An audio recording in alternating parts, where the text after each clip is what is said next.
एक दुनिया ऐसी भी। यह एक अनोखी पुस्तक है जिसे 62 माता पिता और केयर गिवर्स ने लिखा है और जिसे एक सूत्र में पिरोया है सीएमए रविंद्र कुमार दुबे जी ने। यह पुस्तक उनके अनुभवों को साझा करती है कि कैसे उन्होंने स्पेक्ट्रम पर मौजूद अपने बच्चों की परवरिश की, हर चुनौती का सामना किया और आज उन्होंने अपनी एक अलग राह खोजी।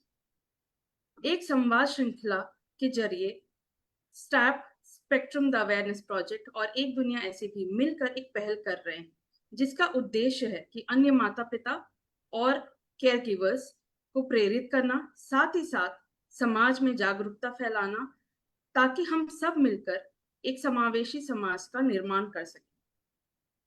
नमस्कार, मैं हूं सुषमा त्रिपाठी और एक दुनिया ऐसी भी पुस्तक से जुड़ी श्रृंखला के आज के सत्र में मैं आप सभी का स्वागत करती हूँ, जहां हम उन माता पिता और देखभाल करने वालों के साथ बात करते हैं जिन्होंने इस पुस्तक में अपना योगदान दिया है और अपनी यात्रा साझा की है।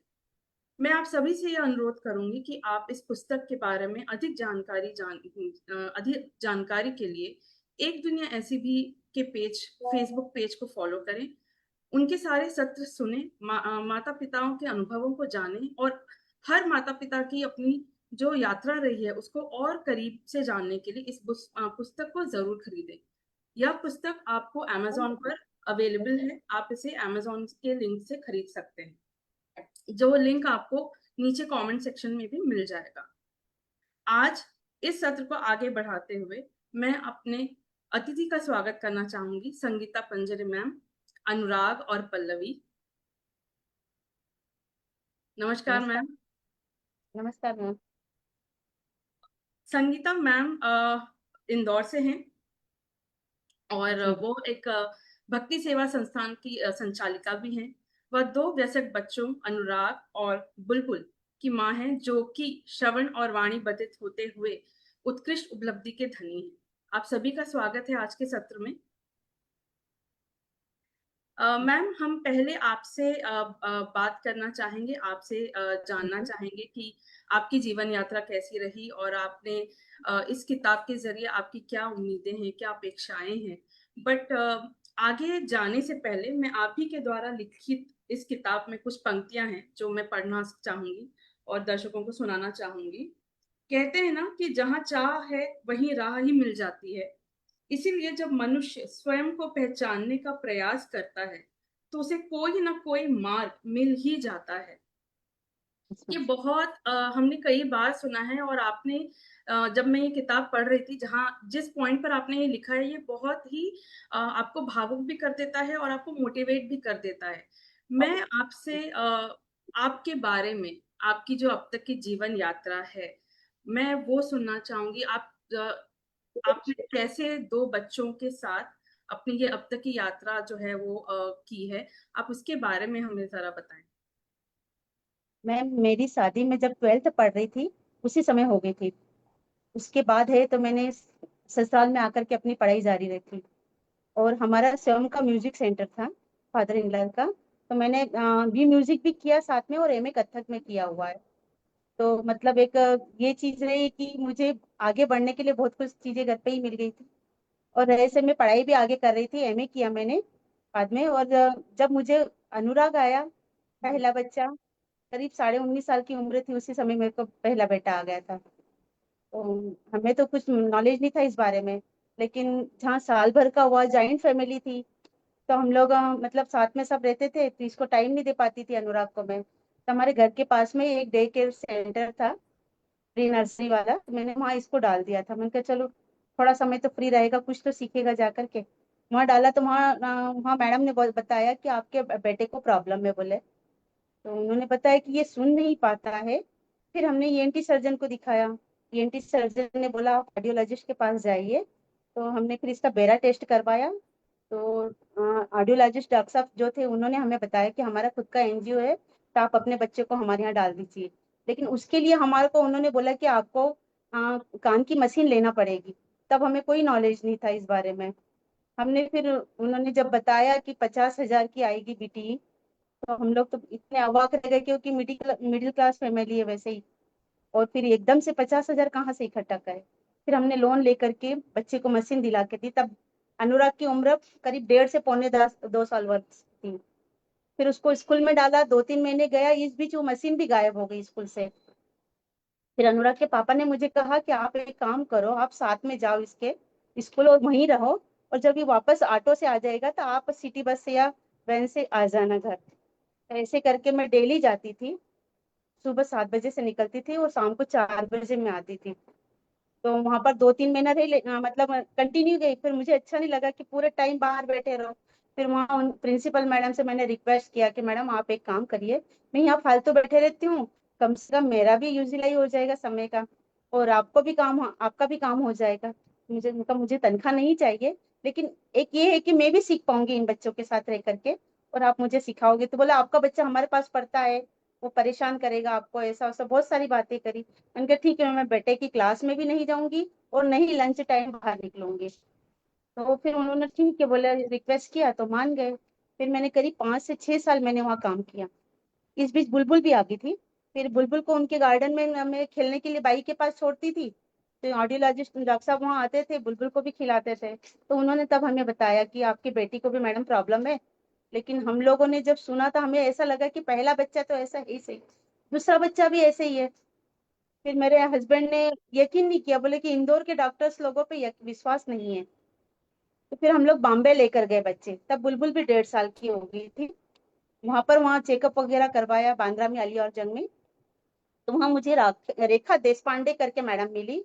उन्होंने मुझे बताया कि मैडम आप लाखों रुपया भी खर्च कर दोगे तो भी ये बच्चों को वो चीज नहीं दे पाओगी जो एक माँ दे सकती है। बस यही चीज मुझे लगी, मन का नहीं। तो बोला आप सीखो। तो मैंने 6 महीना वहां रह करके थेरेपी वगैरह सारी चीजें सीखी। इस बीच मेरे हस्बैंड ने यहाँ पर बीएड के लिए मेरा फॉर्म भर दिया था। तो एंट्रेंस एग्जाम दी, उसमें मेरा सिलेक्शन हो गया। फिर बेटी जब तक 3 वर्ष की हो गई थी बुलबुल, उसको लेकर के मैं भोपाल चले गई। और अनुराग अपने दादा दादी और पापा के साथ यहीं रहते थे। तो पापा मतलब इनके दादाजी को भी पैरालाइज हो गया था, तो इसके पापा ही सब देख रेख करते थे उस समय। फिर मैं वहां से पढ़कर आई, जब तक बुलबुल 5 साल की हो गई थी। उसको भी नॉर्मल स्कूल में डाला कि अब मैं स्पेशल एजुकेशन नहीं दिलवाऊंगी। अनुराग को भी मैं नॉर्मल स्कूल में एग्जाम दिलवाती रही, पढ़ाती भी मैं ही रही। फिर दोनों बच्चों को नॉर्मल स्कूल में डालने के बाद मैं हर सैटरडे स्कूल जाती थी, बच्चों का लेसन लेकर आती थी, देखती थी कि मैडम आगे क्या पढ़ाएगी, कौन से सब्जेक्ट में क्या नहीं। तो मैं घर आके टीचिंग एड बनाती थी, बच्चों को भी बनाने को बोलती थी, वो भी साथ में काम करते थे मेरे। पूरी रात हम लोग जग करके 2 भी बज जाती थी, तब भी बच्चे मुझे बहुत सपोर्ट करते थे। मतलब ये नहीं कि मैं सो जाऊं, मम्मी मतलब जग रहे थे, हमको जगना, हमको काम करना है। और जब तक काम नहीं खत्म हो तब तक बच्चे भी मेरे साथ जगते थे। मतलब बच्चों का भी बहुत सपोर्ट रहा, नहीं तो कोई बच्चे सुनने को नहीं मांगे, जिद्दी करे ये करे, लेकिन ऐसी कोई चीज देखने में नहीं आई। मतलब जिस रूप में मैंने ढाला वो रूप में मुझे बच्चे मिले। मतलब आज ये है कि आज इस कंडीशन पे, मतलब परिस्थिति पर आकर जो किया अपन ने संघर्ष, वो सार्थक हो गया मेरा यहाँ आकर के, कि आज मुझे बच्चों का भी सपोर्ट मिला। मैंने तो मेहनत करी है, लेकिन आज बच्चों की भी मेहनत है, तब जा करके मैं इतना आगे बढ़ पाई। और मेरे हस्बैंड का बहुत सपोर्ट रहा मेरे को, कि कभी रोका नहीं उन्होंने बच्चों के काम के लिए, कि नहीं तुम यहाँ नहीं जाओगे वहां नहीं जाओगे। सभी काम करने के लिए उन्होंने ही मुझे आगे पढ़ाया।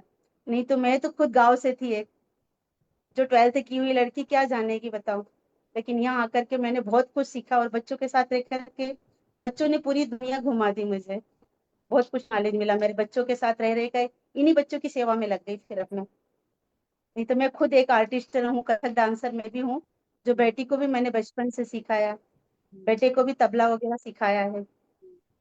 इस तरह से मेरी यात्रा रही मैम। ये बहुत ही कहते हैं ना कि हर पड़ाव पे आपको आपकी जिंदगी पे जहाँ सहायता की जरूरत थी आपको सहायता मिली, जहाँ आपको मार्गदर्शन की जरूरत थी आपको वो मार्गदर्शन भी मिला। कहते हैं कि कई बार हमें बाहर जो सपोर्ट मिलता है वो घर में नहीं मिलता है, या घर में जो मिलता है वो बाहर नहीं मिलता है। पर घर में आपके तो नहीं साथ, मिलता। हाँ, पर आपके साथ हर हर कदम पे लोग थे जिन्होंने आपका हाथ थामा, आपके बच्चों ने आपका हाथ थामा जैसे आपने उनका हाथ थामा हुआ है। वो उन्होंने भी आपका हाथ हमेशा थामे रखा। और आप कहते हैं ना एक टीम की तरह आप लोगों ने काम किया है, चाहे वो हाँ, आपके काम किया। ससुर जी हों, चाहे आपके हस्बैंड हो या बच्चे खुद हों। तो आई थिंक उसी का नतीजा है कि आज जब हम बात करते हैं, और जब आपने हमें बताया भी अनुराग के बारे में और बुलबुल के बारे में, यहाँ पल्लवी भी है हमारे साथ, तो हाँ उनके अंदर वो जी। कॉन्फिडेंस, वो विश्वास शायद इसीलिए ही जाग पाया है क्योंकि उन्होंने देखा है कि कैसे एकजुट होकर अगर हम काम करते हैं किसी चीज पर, तो हम कहीं ना कहीं आगे ही बढ़ेंगे, हम पीछे नहीं होंगे। तो ये आपने एक जैसे बहुत ही उम्दा मिसाल यहाँ पे हम सबके साथ साझा की है। आई एम श्योर कि जो हमारे श्रोता हैं, जो हमारे दर्शक हैं, उन्हें बहुत ज्यादा प्रेरणा मिलेगी इस बात से। मैम, मैं आपसे ये भी जानना चाहूंगी कि इस किताब से आपने कैसे सोचा कि मैं जुड़ूं, मैं अपनी यात्रा इसमें साझा करूं। और मैंने इस किताब में बहुत सारे ऐसे पॉइंट्स पढ़े हैं जो आपने लिखे हैं, जो कि किसी भी बालक या उनके परिवार को सुनने और समझने की जरूरत है। तो आप कैसे इससे जुड़ी, और आज जब आप इस किताब को एक रूप में देखती हैं तो आपकी क्या आकांक्षाएं हैं इससे? मैं पहले तो मैं रविंद्र सर का बहुत बहुत धन्यवाद करना चाहूंगी कि उन्होंने एक मतलब पंखुड़ियां इकट्ठी करी है सब पेरेंट्स को मिला करके, है ना। एक पंखुड़ियां इकट्ठी करके सब पेरेंट्स ने अपनी जर्नी बताई है। उन्होंने गुलदस्ता तैयार किया, लेकिन अब वो इतना बड़ा गार्डन तैयार कर रहे हैं कि हमको प्लेटफॉर्म दे रहे हैं, तो इसलिए उनका बहुत बहुत धन्यवाद। दूसरी बात ये है कि रविंद्र सर को मैं बहुत सालों से जानती हूँ। मेरी बेटी उनकी संस्था में कई बार प्रस्तुतियां दे चुकी है। और एक दिन मुझे सर का कॉल आया कि मैम आप एक काम करिए कि आपके जो भी पेरेंट्स हैं उसे कहिए कि अपनी जर्नी मुझे लिख कर भेजे, और साथ साथ में आप भी अपनी जर्नी लिख करके भेजिए। तो मैंने जब अपनी जर्नी भेजी, मतलब बुलबुल और अनुराग के लिए, तो सर बोले नहीं, आपके बच्चों को सब जानते हैं मैडम, आप तो ये बताइए कि इन पेरेंट्स के लिए आगे क्या करना चाहिए, क्या नहीं करना चाहिए, उस हिसाब से हमें लिख कर दीजिए। मैंने कहा ठीक है सर। क्योंकि मुझे भी देखा जाए तो अनुराग को लेकर के, जब अनुराग के जन्म से लेकर अभी तक मुझे 28 साल का एक्सपीरियंस हो गया, मतलब बहुत कुछ सीख लिया मैंने इन चीजों। और ऐसा नहीं कि हेयरिंग इम्पेयर्ड बच्चे नहीं, मैंने एमआर बच्चों के साथ भी काम किया, ब्लाइंड बच्चों के साथ भी काम किया, हैंडीकेप बच्चों के साथ भी काम किया, और आज भी करती हूँ। मैं मल्टीपल बच्चों पे काम करती हूँ। ऐसा नहीं कि एक ही बच्चों को लेकर के बैठे रहे। मैंने कहा नहीं, जहाँ जहाँ जिस बच्चे की जैसी रिक्वायरमेंट होती है उस बच्चों के हिसाब से काम करते हैं, कि नहीं उनकी नीड्स को पहचान करके अपन आगे बढ़े। जी। इसलिए आज भी मेरे पेरेंट्स बहुत खुश है कि नहीं, आज उनके बच्चे इस लेवल पे गए तो हमारे भी बच्चे कहीं ना कहीं तो जा सकते जी। जी। हैं। तो इस प्रकार से मैं सर से हूँ, सर ने हमको गुलदस्ता प्रदान करा। लेकिन अब एक जो गार्डन हमारे को दिया है वो बहुत बहुत बड़ा, मतलब बहुत बड़ा प्लेटफॉर्म है हमारे लिए। क्योंकि स्पेशल एजुकेशन के अंतर्गत आज तक कोई ऐसा नहीं हुआ कि जूम मीट तैयार हुई हो। ये सब सर की ही देन है। सर हम्म। ने बहुत हमको आगे बढ़ाया। बहुत बहुत धन्यवाद सर आपका। नहीं, रविंद्र जी का बहुत बहुत आभार। और आई थिंक हाँ, जितने भी माता पिता जुड़े हैं, जो बच्चे जुड़े हैं, सभी का आभार है, क्योंकि सही है। अगर आप मिलके काम करेंगे तभी ऐसी करेंगे। हाँ, कोई प्रस्तुति हो सकती है। हमारे साथ सही नीना है। गिरीश हैं, जो कहते हैं कि आपका सफर बहुत लोगों के लिए प्रेरणादायी है, जो मैंने भी कहा, और ये सही बात है कि आपकी जीवनी बहुत लोगों के लिए प्रेरणादायी है। और आगे चलते हुए मैम, मैं आपसे एक और चीज जानना चाहूंगी। हाँ, आपने बहुत ही संक्षिप्त में ये बताया है किताब में कि आपके दोनों बच्चे क्या करते हैं और कैसे वो आज सुपर अचीवर्स हैं। तो आपके दोनों बच्चे श्रवण और वाणी बाधित हैं, फिर भी आज वे आत्मनिर्भर हैं, सफल हैं और प्रेरणास्पद जीवन जी रहे हैं।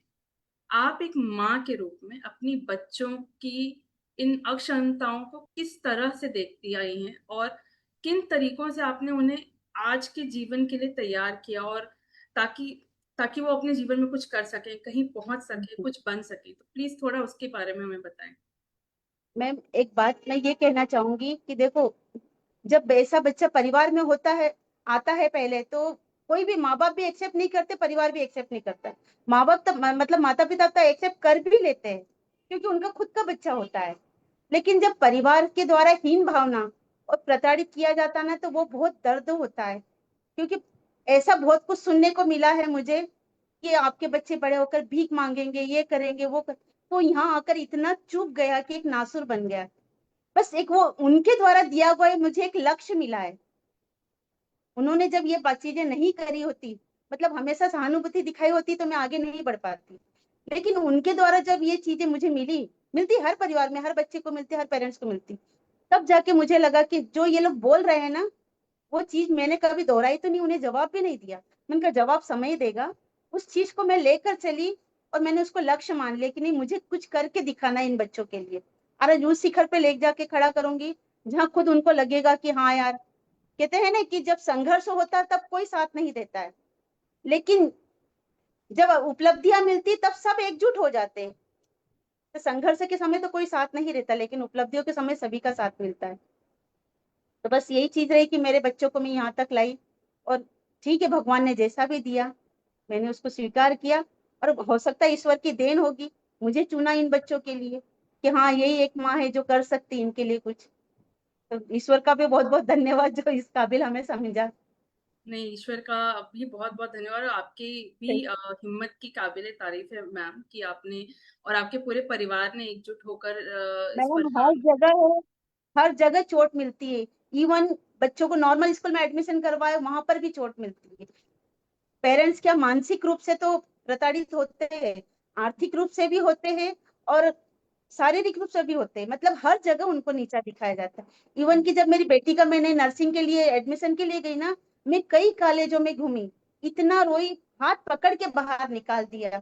और यहाँ तक भी बोला कि आपका बच्चा 12th ही नहीं कर सकता तो आप नर्सिंग कैसे करवाओ, वो कैसे कम्युनिकेशन करेगा बोले पेशेंट के साथ, कैसे उनकी बीमारी को समझेगा, सब कुछ। और आज है तो बुलबुल कैंसर विभाग में सेल्वी हॉस्पिटल में जॉब करती थी, कोरोना काल में भी उसने वर्मा यूनियन हॉस्पिटल में अपनी सेवाएं दी। और यहाँ पर भी 3 साल रहने के बाद उसका फिर गवर्नमेंट जॉब के लिए मैंने अप्लाई किया था, तो भगवान की दया से वहां हो गया उसका। बहुत अच्छी मतलब बात ऐसा नहीं कि परेशान कहीं नहीं, सब दूर परेशान होते हैं, आज भी होते हैं, हर पेरेंट्स होते हैं, इसलिए है। पेरेंट्स सफर करते हैं। पर करते हैं, और शायद यही वजह है मैम कि जागरूकता लाना बहुत जरूरी है। बहुत और जरूरी है। ये इस किताब के जरिए आप सभी जो लोग जुड़े हैं इस किताब से, शायद ये एक और मिशन है कि ज्यादा से ज्यादा लोग इस किताब को पढ़ें और जागरूक हों कि उन्हें कब कहाँ पे कैसे वो आपकी सहायता कर सकें और एक बेहतर जीवन सब जी सकें। मैं यहाँ पे कुछ हमारे व्यूवर्स जो जुड़े हैं उनके कुछ कमेंट्स आपके लिए पढ़ देना चाहूंगी। रविंद्र जी हैं हमारे साथ, वो कहते हैं, दो दो दिव्यांग बच्चों को संभालते हुए उनको उनके लक्ष्य तक पहुंचाना एक दुष्कर कार्य है जिसे संगीता जी ने खूबसूरत तरीके से अंजाम दिया। बहुत बहुत बधाई संगीता जी थैंक आपको। यू। नीना गिरीश कहती हैं, एकता में बल है, इसका जीता जागता उदाहरण है आप। स्वाति सिन्हा है हमारे साथ, वो कह रही हैं आपका प्रेरणादायक सफर रहा है संगीता मैम। नीना जी आगे कहती हैं, वाकई रविंद्र सर ने पंखुड़ियों को एक साथ लेकर आने का ये बहुत सराहनीय काम किया है। हमारे साथ जितेंद्र जी हैं। वो कहते हैं कि बहुत बेहतर आपने डिसीजंस लिए लाइफ में जो अनुराग और बुलबुल के लिए काम किए। संतोष जी हैं, आपकी संघर्ष यात्रा सभी के लिए प्रेरणा स्रोत है। नीना गिरीश और भी लोग हैं जो अपने व्यूज अपने कमेंट्स आपके लिए यहाँ पे लिख रहे हैं। मैं चाहूंगी कि आप ये सेशन खत्म होने के बाद जरूर उन्हें पढ़ें। और एक कहते हैं ना, मतलब यही एक कोशिश होती है कि जब आप अपनी जीवन यात्रा साझा करते हैं, आपकी एक यात्रा से अनेकों लोग जुड़ने लगते हैं और उन्हें बहुत प्रेरणा मिलती है अपनी जीवन जीने के लिए। तो आपका बहुत बहुत आभार है मैम कि आपने अब थैंक तक यू। की अपनी यात्रा हमारे साथ साझा की। मैं हमारे दर्शकों से अनुरोध करूंगी कि जब भी आप ये किताब पढ़ें, वहां पे मैम ने बहुत ही सुगम रूप से ये बताया है कि कैसे आप अपने बच्चों की सहायता कर सकते हैं, कैसे आप एक परिवार की तरह मिलकर सही रास्ता पकड़ सकते हैं, जो उनके ऑफ कोर्स उनके अपने एक्सपीरियंस से ही है। तो प्लीज इस किताब को खरीदें और इन्हें पढ़ें और अपने व्यूज इनके साथ साझा करें। आगे बढ़ने से आगे बढ़ते हुए मैम मैं आपसे जानना चाहूंगी कि आज जब आप देखती हैं कि अनुराग, बुलबुल अपने अपने जीवन में एक मुकाम पर पहुंच चुके हैं, और जब आप समाज को आज देखती हैं, कहीं पे जागरूकता की बात हो भी रही है, तो आप एज अ पेरेंट आपका क्या संदेश है समाज के लिए?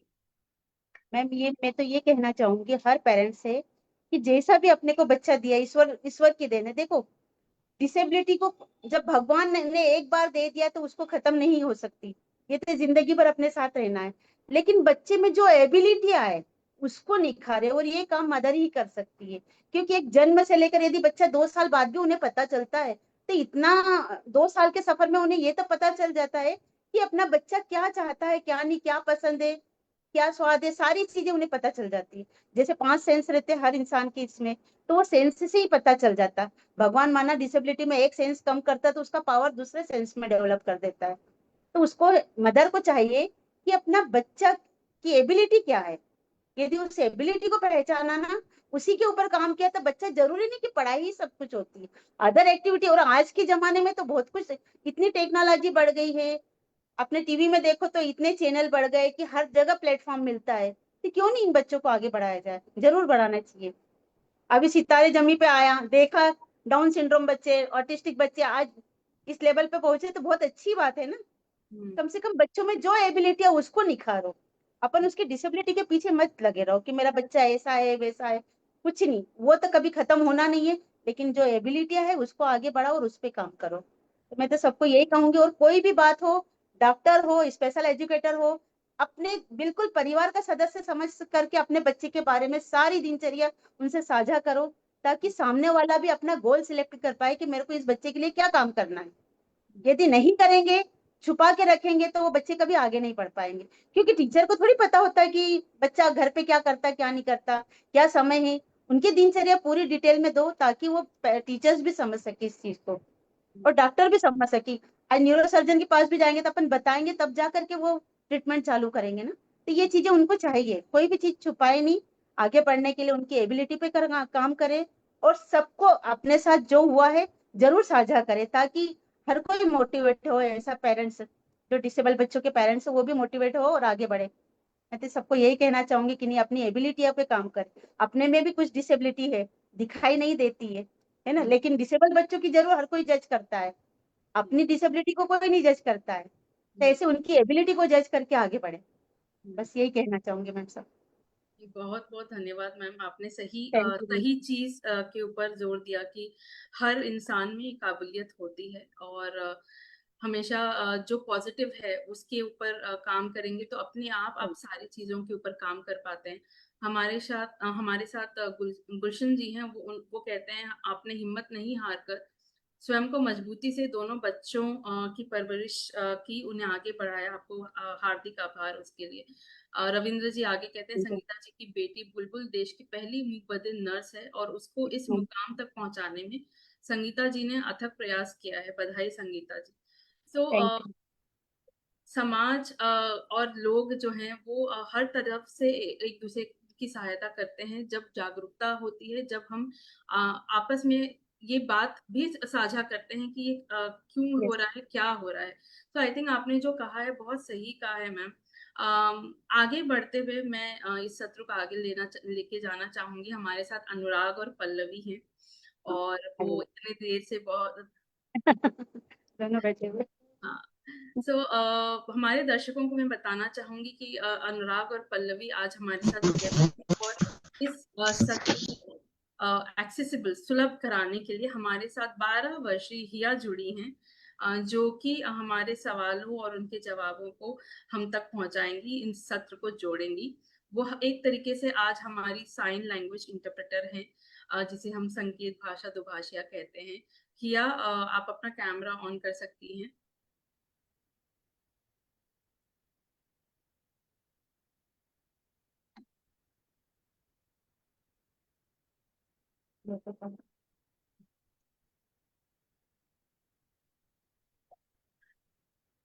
हाय हिया। तो हमारे साथ हिया जुड़ चुकी हैं, अनुराग भी हैं, पल्लवी भी हैं, तो हम इस सत्र को आगे बढ़ाते हैं। मेरा पहला सवाल अनुराग और पल्लवी से यही है कि दर्शकों को वो अपने बारे में बताएं, और हमें हिया उसमें मदद करेंगी। Over to you Hiya. Hiya, sorry.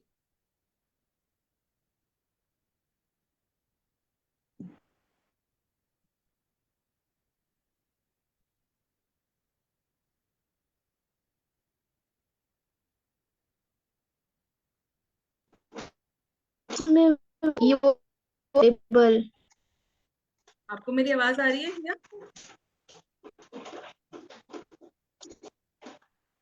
Excuse me, ma'am, you are not able.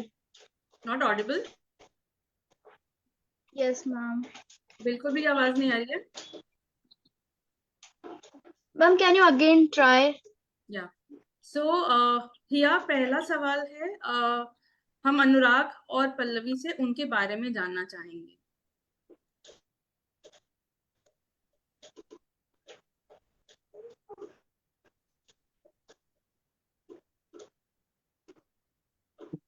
आपके बात नहीं कर, मैं आपको इधर आ गया, आप इधर आ गए, इधर इधर आ गए।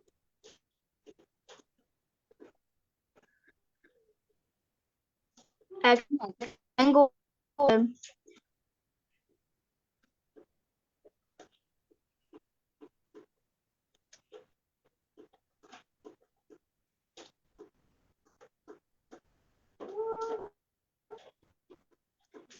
Tango with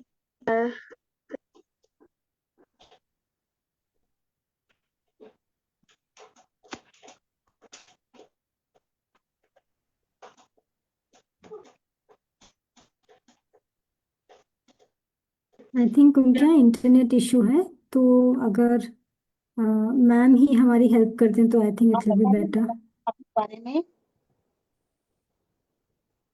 दर्शकों को बताइए अपने, आप दोनों अपने बारे में बताइए, बताओ।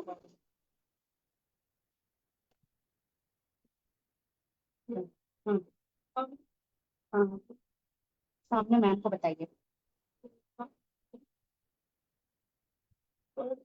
मेरा नाम अनुराग पांचरे है। मैंने ITI सिविल ड्राफ्ट्समैन में किया। आगे आगे।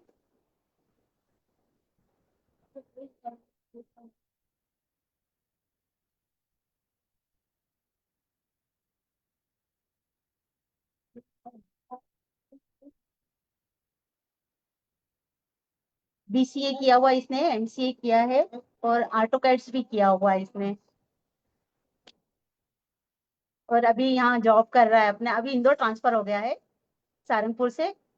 इसका PWD विभाग में हुआ है, मानचित्रकार के पोस्ट पर, सह hello. मानचित्रकार। हमारे साथ हिया भी जुड़ रही हैं।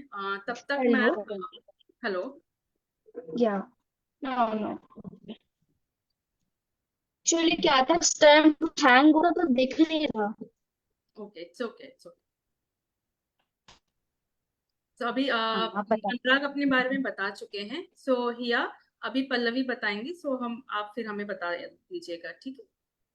पहले तो बताइए।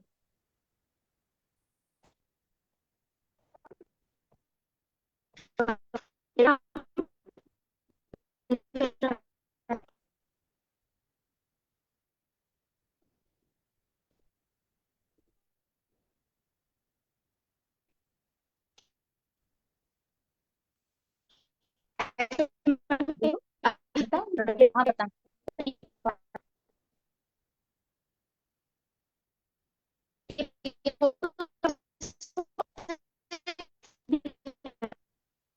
आई थिंक हिया के यहाँ पे भी इंटरनेट का इशू है। So ma'am, excuse me ma'am, ma'am मैं कंप्यूटर में ज्वाइन करती हूँ, अगर उसमें ठीक है तो मैं देती हूँ। ठीक है, ओके। तो मैम, आप मैम, अगर हमें पल्लवी, जब तक हाँ हिया वापस ज्वाइन करती हैं, अगर आप हमें पल्लवी मैम, की, पल्लवी सागर से है। हेलो, हाँ आवाज अब, आ रही? हाँ हाँ आ हाँ, रही। पल्लवी सागर से है। इसने BA किया हुआ है और कोपा में ITI किया हुआ है, साथ ही इसने फैशन डिजाइनिंग का कोर्स किया है। और अभी जस्ट मैरिड को अभी 1 साल होने को है कंप्लीट, बस जुलाई में ही, और 8 दिन बाद बहुत बढ़िया। इनके। मैम, मैं आगे इन दोनों से जानना चाहूंगी कि लोग अक्सर हाँ सोचते हैं कि संचार के बिना रिश्ते कठिन होते हैं। सो इन हाँ, पल्लवी और अनुराग का अब तक का अनुभव कैसा रहा, अगर वो संक्षिप्त में बता सके। बता। तुम दोनों की शादी हुई है, कैसे बॉन्डिंग रही? हाँ बता पाए, हाँ बता। बोलो ना, हाँ स्पीच पे बोलो, हाँ बोलो बोलो, आज स्पीच पे बोल कर सकते थे।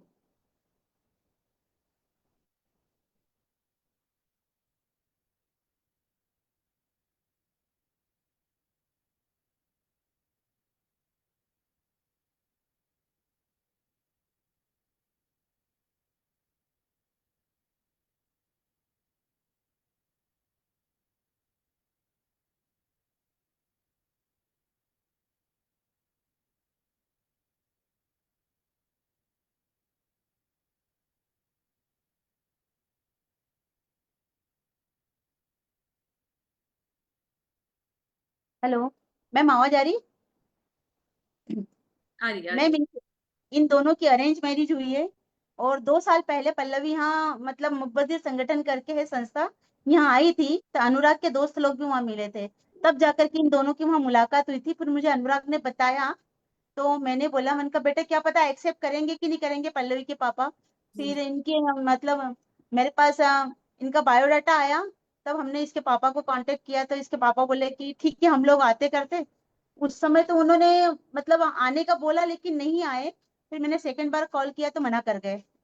फिर 2 साल बाद वो खुद कॉल करके मुझे पूछते 2024 में कि अनुराग का रिश्ता कहीं हुआ कि नहीं हुआ। बोले हमें पसंद है, बोले सब कुछ ठीक है, पत्रिका वगैरह भी अच्छी है, बच्चे का एजुकेशन अच्छा है। घर फिर वो आए यहाँ हमारे यहाँ, पिछले अप्रैल में आए थे। घर वगैरह देखा करा और ये दोनों मतलब एक दूसरे को पसंद भी कर रहे थे। तो फिर उसके पापा भी एग्री हो गए।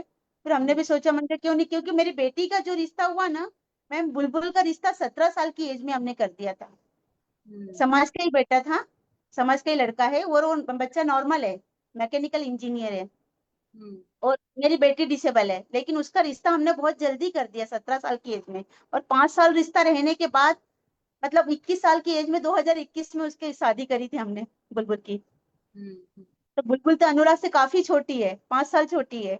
लेकिन जी। उसकी शादी हमने जल्दी कर दी थी क्योंकि समाज का लड़का मिल गया था।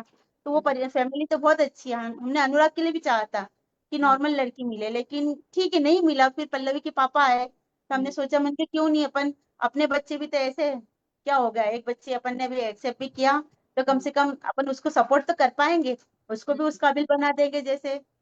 और अभी तो इसको जॉब से भी लगा दिया हमने, यहाँ इंदौर में ही कर रही है डाटा एंट्री ऑपरेटर के लिए। हम्म पल्लवी यहाँ जॉब कर रही है। और रही ये लोग बता रहे मेरे को हम्म कि जैसे आज के युवा लोग एक दूसरे से मतलब नॉर्मल लोग तलाक दे देते हैं। लव हम्म मैरिज करने के बाद भी थोड़े दिन साथ में रहते हैं, बाद में तलाक दे देते हैं। तो बोले हम्म मम्मी हमारा ऐसा कुछ है ये नहीं, हम लोग मतलब जब पसंद करते, इन बच्चों की एक, ये बच्चे नहीं कोई भी स्पेशल बच्चे हो, इनकी एक आदत होती है कि एक बार जिस व्यक्ति को पसंद करते ना वो उसका ही बन के रह जाता है। मतलब ये नहीं कि उनमें लड़ाई झगड़ा होना, कि ये हम्म मतलब गलत बिहेव करना, ये हम्म चीजें इनमें आती ही नहीं। इनमें गलत भावना आती ही नहीं, चाहे कोई भी बच्चा हो, हम्म स्पेशल बच्चा, कि इनके साथ कोई गलत भी करता है ना तो भी ये उनको फेवर में लेते हैं कि नहीं हम्म ठीक है। हम्म मतलब उस चीज को ये नहीं कि आकर के मतलब ये कि मेरे साथ इतना गलत, अभी नॉर्मल व्यक्ति होता तो जवाब दे देता, लेकिन ये बच्चे लड़ नहीं पाते हैं हम्म हम्म कि नहीं हम्म ठीक है सामने वाला ऐसा कर रहा अपन भी ऐसे बनेंगे तो फिर मतलब ही क्या रह जाएगा।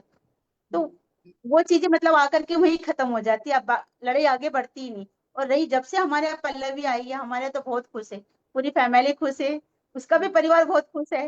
और हम्म, मेरे मायके में भी मतलब सब पसंद करते हैं पल्लवी को, कि नहीं बहुत। देर से हुई शादी अनुराग की लेकिन बहुत अच्छी लड़की मिली है, कम हम्म से कम परिवार को समझ रही है, सबको लेके चल रही है। हम्म। इस और इन रही सही, इन सब में अगर अनुराग कुछ जोड़ना चाहते हैं, कोई भी मतलब उनके मन का जो भी भाव है कि उनका क्या एक्सपीरियंस है, अगर वो आपको बताएं और फिर आप बता, हमें। हम्म नहीं वो तुम बताओ पल्लवी के बारे में, पल्लवी कैसी है आपके लिए, आप अपना एक्सपीरियंस बताओ। बताओ मैम को, बहुत अच्छी है। हैप्पी है दोनों, बहुत हैप्पी है। वो तो हमें दिख रहा है। नहीं, बहुत दोनों वो दिखता है। और जैसे हम कहते हैं कि हमारा बहुत कॉमन है, हम सब कहते हैं कि जोड़ियां ऊपर से बनकर आती हैं। तो ये यस मैम, अनुराग की पल्लवी है और ये पल्लवी के लिए अनुराग। तो शायद हाँ इसलिए सही है। वो साथ हैं आज। और हम अक्सर इस बारे में सोचते हैं और बात करते हैं। ये सवाल इसीलिए भी था मैम, क्योंकि जब बच्चे बड़े हाँ होते हैं, एक यंग एडल्ट हाँ होते हैं, तो धीरे धीरे ये एक पड़ाव आता है, सबके जीवन में आता है। और जब हमें कैसे? पता चला कि अनुराग और पल्लवी साथ हैं, तो ये एक तरीके से सभी माता पिताओं के लिए एक उम्मीद भी होती का किरण भी है, और सारे युवाओं के लिए भी ये समझना बहुत जरूरी है कि ये कैसे आगे बढ़ सकते हैं एक दूसरे का साथ पाके। तो मैम, मैं इन दोनों से अभी जानना चाहूंगी, अनुराग से भी और पल्लवी से, कि जितने भी युवा हैं जो उन्हें सुन रहे हैं और जिनसे भी वो मिलते हैं, उनके जो ऐसे बहुत लोग हैं जो आज साथी की तलाश में हैं, तो वो यस उन्हें मैम। क्या मैसेज देना चाहेंगे, दोनों आप अनुराग और बताओ, पल्लवी। आप दोनों शादी होगी, आपके जैसे दो और बड़े बच्चे हैं, उनके लिए आप क्या संदेश देना चाहोगे? कि आपके जैसे ही होना चाहिए, या जैसे अरेंज मैरिज में होते हैं तो साथ रहते, लव मैरिज वाले भी रहते हैं साथ, कुछ दिनों बाद छोड़ देते हैं, तो आप लोगों का क्या है, क्या संदेश देना चाहोगे? बताइए। हाँ बता, हाँ बताओ, मैं कर लूंगी फिर। हाँ हाँ बताइए मैम को।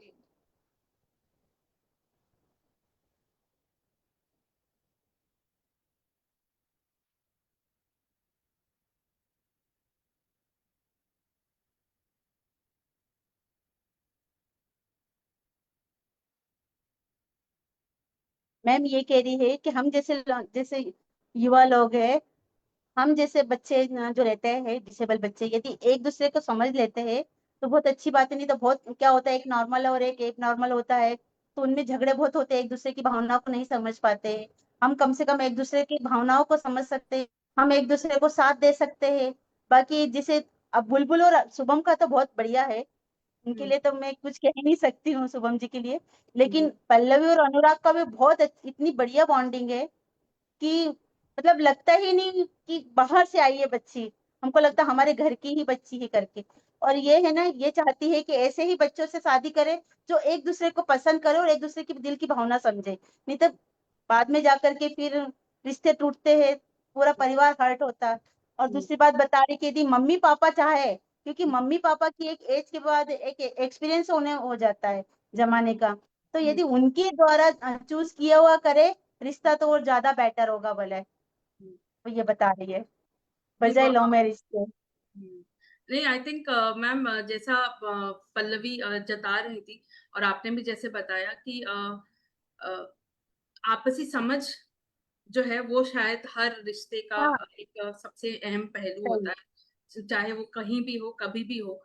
सो सही। हर युवा जो एक साथी की तलाश कर रहा है, जिस भी मोड़ पे खड़े होके, वो शायद एक आपसी समझ से अगर एक दूसरे को खोजेंगे तो सबको अपने अपना जीवन साथी जरूर मिलेगा। बहुत और अच्छा। इसी के साथ मैं अनुराग और पल्लवी का तहे दिल से धन्यवाद करना चाहूंगी कि वो उन्होंने आज हमें समय दिया और अपने बारे में हमारे साथ अपनी थॉट्स शेयर किए, अपने बारे में हमें बताया।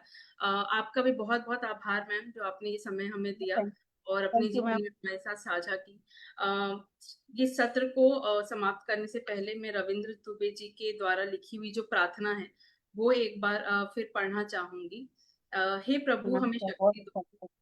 हर पल धैर्य और प्रेम बहुत की अच्छा। भक्ति दो, दिव्यांगता को भी दिव्यता में बदले हम, हर बच्चे को आत्मनिर्भरता की शक्ति दो। हे प्रभु, हमारे बच्चों पर वरदान करो, उनके जीवन को सक्षम और आसान करो, सबके दिल में उनके लिए प्यार जगाओ, स्वीकार्यता का सच्चा एहसास दिलाओ। जो नजरें करे तिरस्कार, उन्हें ज्ञान दो, दया नहीं सम्मान करे इसका भान दो। हे प्रभु, हमारी विनती स्वीकार करो, दुखों के बादल हटा खुशियां भर दो, दुनिया के झंझावत हमें ना डिगाएं, हर कदम पर हमें ऐसा संबल दो, सपनों के पंखों को उड़ान दो प्रभु, मुश्किलों में भी आनंद का भान दो प्रभु। ये कविता जब भी हम ये प्रार्थना पढ़ते हैं तो ये एक मोटिवेशन की तरह काम करती है, जो जिस खूबसूरती से रविंद्र जी ने हर इंसान, हर माता पिता के मन की जो बात है इस प्रार्थना में जताई है। और इसी प्रार्थना के साथ मैं आप सभी का धन्यवाद करना चाहूंगी कि आपने हमें समय दिया, हमारे सारे दर्शकों का और हम सभी लोगों का जो आज हम इस सत्र के द्वारा हमसे जुड़े। एक दुनिया ऐसी भी कि सारे माता पिता और अभिभावकों का कि उन्होंने इस किताब के जरिए अपनी जीवन यात्रा हम सबके साथ साझा की और हमें समाज में एक अहम भूमिका निभाने का मौका दिया। हमारे साथ बने रहिए, आने वाले दिनों में इस किताब से जुड़े अन्य लोगों से मिलने के लिए। धन्यवाद। Thank you ma'am.